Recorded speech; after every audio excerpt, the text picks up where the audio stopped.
Salut à tous et bienvenue sur Diamond Digital. Dans les vidéos précédentes, nous avons vu les diminutifs des commandes Cisco et comment gagner du temps dans le mode CLI.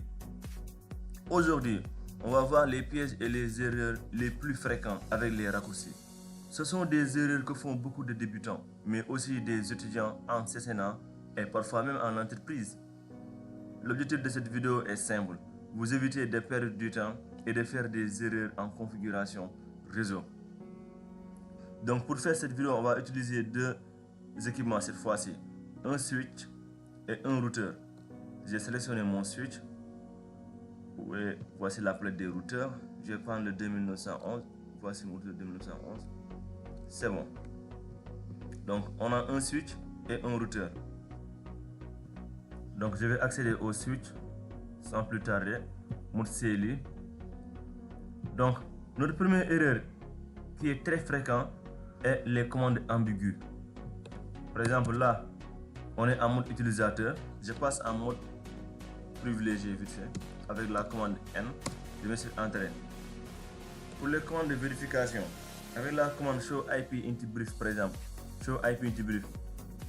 Toujours pour abréger, les étudiants sont capables de tout faire. Ils peuvent juste venir écrire show comme ça, I int brief. Int brief, je mets sur Entrée. Vous voyez, il nous dit que cette commande est ambiguë. L'équipement du switch vous dit qu'il n'arrive pas à lire cette commande parce que c'est à cause de ce I là qu'on a mis ici, le I là, il n'arrive pas à le lire, il ne sait pas ce que c'est exactement. Une commande abrégée doit être suffisamment précise pour que Cisco puisse la reconnaître. Sinon, c'est cette ligne là qu'il va vous mettre, ambiguë commande. La commande est ambiguë.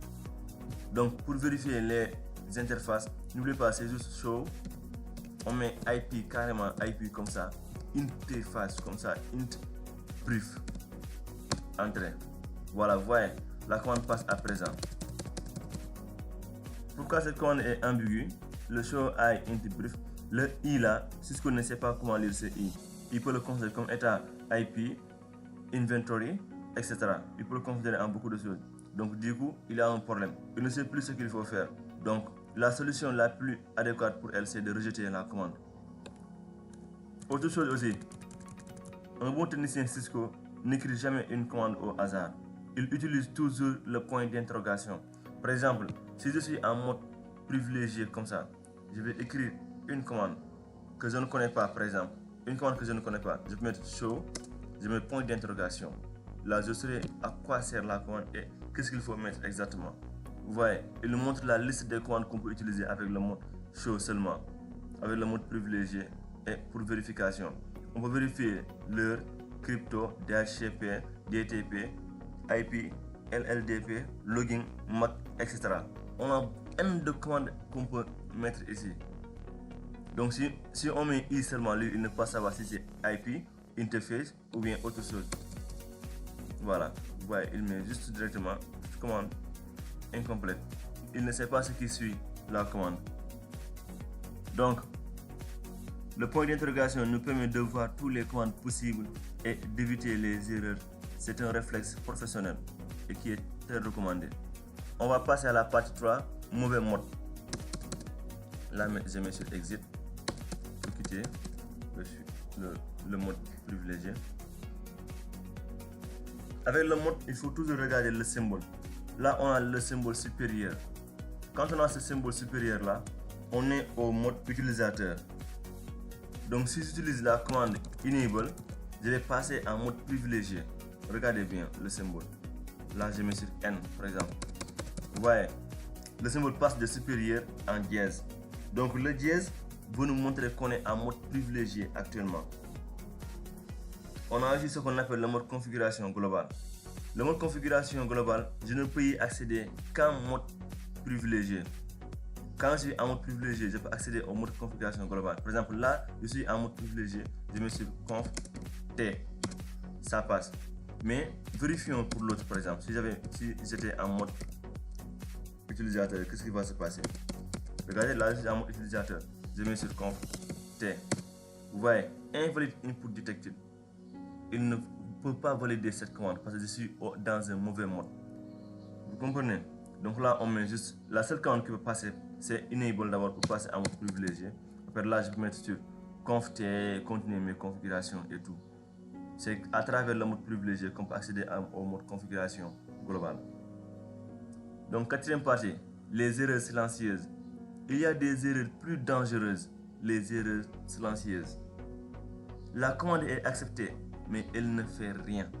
Elle ne marche pas. Par exemple, là, je suis en mode privilégié. Je pars en mode configuration globale avec la commande conf t. Je peux mettre une adresse IP.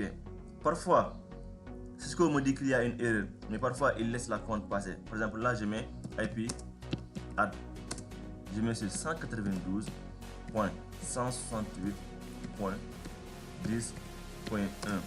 espace masque de sous-réseau 255.255.255.0.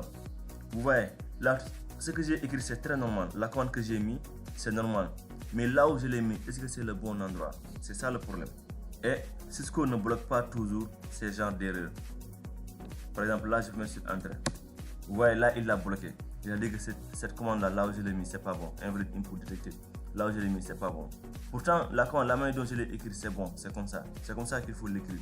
Mais c'est là où je l'ai mis. Est-ce que je dois le mettre ici? Non, non.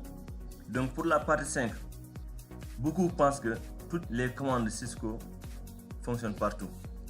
Ça, c'est faux. Exemple, les commandes qui fonctionnent sur un switch ne vont pas forcément fonctionner sur un routeur aussi. C'est pas pareil. C'est deux équipements différents. Comme par exemple, là, je quitte d'abord. On est sur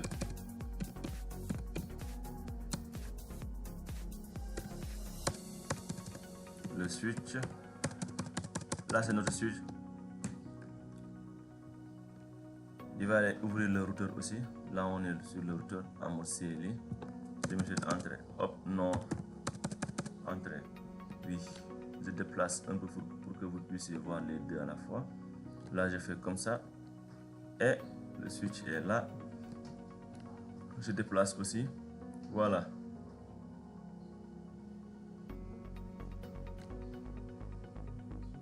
C'est bon. Là, on a notre routeur et là, on a notre switch. Donc, Enable marche pour tous les deux équipements. Enable là, pour accéder à mode privilégié. Là aussi, je mets sur Enable pour accéder à mode privilégié.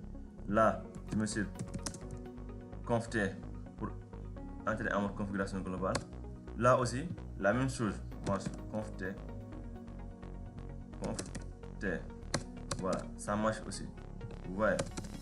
Donc, c'est le switch port mode access. C'est ça qui ne marche pas pour le routeur. Regarde, je peux mettre switch port mode access comme ça avec son diminutif. Je mets sur entrée.